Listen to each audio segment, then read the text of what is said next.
They matter so much, and your portfolio is the first snapshot. Hi guys, it's Ania from Interior Design Hub, back again today to go over a really exciting video with you. Today I'm going to go over with you how to have a killer portfolio, something that's going to get you noticed. Alright guys, so there's two ways to look at your portfolio. We've got a digital version and a hard copy version. As I've stated in my previous video, which I will link up here somewhere for you guys, I do think it's very valuable to have both available. You will most likely have to send a digital copy, but it's really good to have a hard copy. So for either of those, this will apply to both. Some tips for the portfolio that I actually use. So this actual cover that I have, I'm going to link below the one that I use. Whoops. There are different sizes. And before I get into the tips, I just want to let you know that when I was a student, my very first portfolio that I ever made, I actually had as 11 by 17 because I thought, oh, you know, big, pretty pictures. Since then, I have gone down to an 8.5 by 11. I find this is big enough and it's a lot easier to print. It's a lot easier to manage, and from a digital standpoint, it doesn't end up blowing off the page. So generally, almost all standard settings will show at an 8.5 by 11. So it's a little trick that you should know, because then it comes up nice and clear and there's no weird scaling down from, you know, the viewer's side. All right, so now that we have that out of the way and you know how to get your digital copy standing out and what type of hard copy you need. One of the most important tips for your portfolio is to have a cohesive design. So I've talked about this, consistency. Consistency is really important, and also cohesiveness. So my biggest recommendation is when you're coming up with a layout for your portfolio, what you really want to be mindful of is not having the layout take away from the work. When I say consistency, I don't necessarily mean that every single page has to be exactly the same, but I do mean that there is a very consistent theme that goes throughout it. So color scheme, perhaps the layout of the page, perhaps a little bit of a detail that just adds a little bit of your own personality to it. But with that consistency and cohesion, I strongly recommend, like really highly recommend, to keep it simple. Why do you want to keep your portfolio simple? Because think of it like a museum. I think that's the best way to put it, honestly. When you go to a museum to look at beautiful works of art, what color are the walls? They're white, just white. There's nothing to it. And the reason for that is because you want to notice the work of art. You have to think of your portfolio like a work of art. So I'm not saying just have a blank white page. You could. There's nothing wrong with having some embellishment on it to just add to your own personality. You always have to remember that what they're looking at is not the physical portfolio layout as much as your work.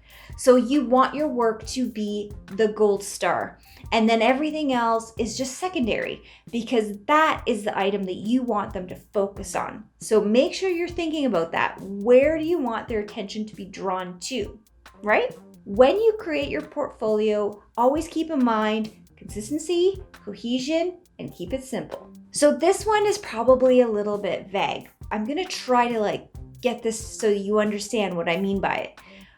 When you create a portfolio, you want to remain authentic.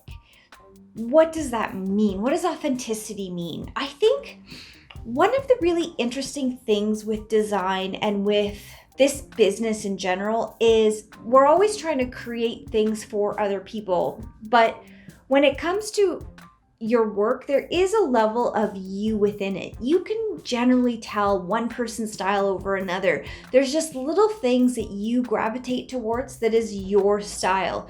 So I would say when it comes to your portfolio and the layout, try to be as authentically you as possible. I know I say keep it simple, but also try to show who you are. So being authentic can be many ways. A favorite color palette, for example. I really love like charcoals and grays, and I know that that's like a trend thing, but I've always really gravitated towards those, so it's authentic for me. And I really like super simple design. So I really just have a strip on one side that has the project name and then a little description on the bottom, and that's it. Like, I keep it super, super basic. That's very much myself. If you looked at my portfolio from when I was younger, I had a little bit more of like a filigree thing that happened in the corner. And at the time, that was really what I was into. So it just was a little bit of an expression of my own personality, which I think is really important. You still need to be you. So you want to try and make sure that you somehow project that through. So another thing is you really want your portfolio to be easy to navigate. So there's a couple different ways you can do this. Some people will do a table of contents and it'll actually go through, process drawings, and then you might have renderings in another section and construction drawings in another section. Sometimes you might do it where it's based on, project by project. So maybe in the scale of the project or how it's related to the firm that you're applying to. So I think one of the interesting things too is, say you're applying to a residential company. I personally would rearrange my portfolio to highlight a residential design project first and then move into commercial. If you're applying for a commercial firm and say they specialize in retail, you probably want to highlight a retail project or retail design work that you've done and then move into other projects from there. Trying to think what is the portfolio geared towards, which is also what's really nice about having a hard copy, because you can just kind of slide things around. Obviously in PDFs, you can move pages around as well, but that is really important for how you want it structured, is to think, who are you applying to? And when they ask for the portfolio, is it hitting what they're asking for? Are you showing them that you have what they're looking for? Because sometimes they'll only look at the first few. So make sure that the first few really highlight that. But if you do have a table of contents and you choose to kind of do it in a different formatting where it's showing individual skills and highlighting different renderings from different things all together in one, make sure that it's kind of front and center. So this is who I am, first page, your name, first page, and then go into how to, navigate through your portfolio. So there's a couple ways to do it. But I personally like the project by project because I feel like so often they don't want to flip back and forth. Like, it's just, I hate to say it because I feel like you put so much work into these, and I totally get it because I have too, but they're not the main thing in an interview. So that's where I lean away from the table of contents version and probably lean towards more of a project by project, because you can really highlight something that is what they want to see, and they might only look at one project. Another thing with that is, if you are a student, you want to show your work and how you've come up with from, concept to construction drawings to maybe a rendering. But if you've already worked in the business for a while, you definitely want to show before and afters. Before and afters in your portfolio really highlight what level that project was. So whether you just did a small decoration and it's really not a lot of construction or actual, manipulation of the space, that's very different than a project that was a blank slate or a full gut job and then rebuilt. So those are really important too, if you're able to highlight those. All right, another thing with your portfolio that I would say is really important is descriptions. From my personal experience, it's really nice to have the descriptions, because when you are asked for that digital copy, which you send initially, that's when they may look through something and think, what were they thinking, or what was the thought process, or why did they do something? Because they're just looking at it for a first time and you're not there to explain something. So descriptions are important. And I would say it's more important because that's what they're going to see before they meet with you, before they call you for that interview. During the interview, you're probably not going to go over any of it, but I like to keep it consistent, so my digital copy matches my hard copy. That being said, It needs to be curated, edited, to the point. Do not make long-winded descriptions. This is not your cover letter or resume. So this is just about, what is the project? How much square footage is the project? What was the scope of the project? And what was the goal? Maybe if you're showing some finishes or different things, you might want to explain like what the finishes were and why they were chosen. I know typically as design students, what you'll get through projects is basically like an outline of who the client is, what the budget is, and what they're looking for. So that type of information, very, very curated, you can use in your write-ups, and then some of the things that you've selected and why. But again, no more than, just a little paragraph. So you have to be very conscious of what you choose to put in there. Make sure that you're hitting like exactly what is necessary to get across what the project was about and why you did it. Another thing too is, like, I personally am not the best speller.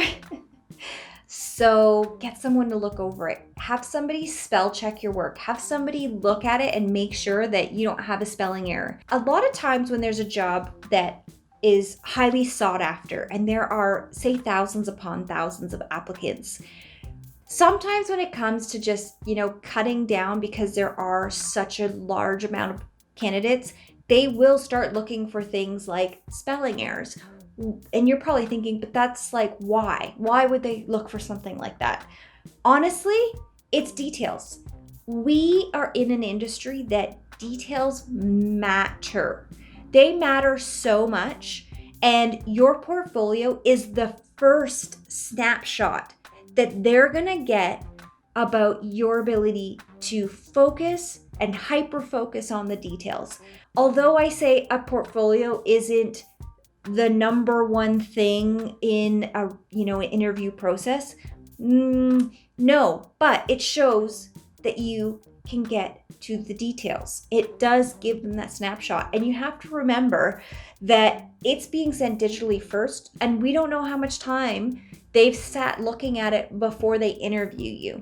And you don't really want to be cut out of an interview process because your portfolio had something like sloppy grammar and lots of spelling mistakes. That's just a huge red flag, and it really may prevent you from getting that call. So don't take the chance, just have it done. And even if in the interview process, they don't sit and go over page after page on your portfolio, it doesn't mean that they didn't all sit around a boardroom table and look at their, top 5 for an interview and go through it. So something to think about. All right, guys, so those are my tips on what you need to make an amazing portfolio. I want to reach out and ask you guys, do you want me to do a video on the tools that I use to make the portfolio? I wasn't really sure. I was thinking about it originally with this one, and I was really thinking, I'm going to sit on Publisher and do a portfolio. But I was like, I don't know if that's really what people want to see. Let me know in the comments. Like, is that something that you guys want to see, how I actually build my portfolio? Because I could do that. I don't know if it's useful, but I could do that. So you guys let me know. So I just want to share with you guys, I would say I know a lot of the design students that I've worked with recently use InDesign, I believe, is like the program. I don't actually know I've never actually used it. But if you don't have access to something like InDesign, because it's a little bit more of an expensive program, you can download GIMP. It's free. That's what I use. I have Adobe Photoshop, but I've used this GIMP program for so long, and it's really great for editing, and you can use that. And then I actually did my entire portfolio on Publisher.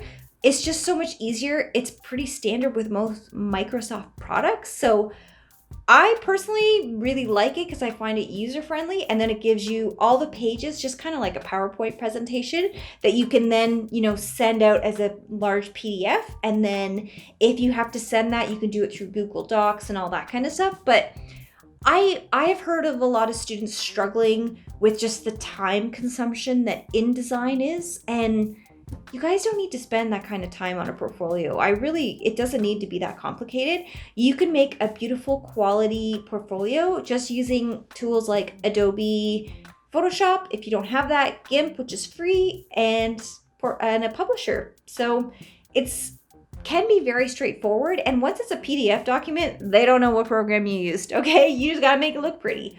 And because you're keeping it simple and consistent, it's not going to take you too long. The biggest part is actually like narrowing down what you're going to show in your portfolio. That's the hardest part. All right?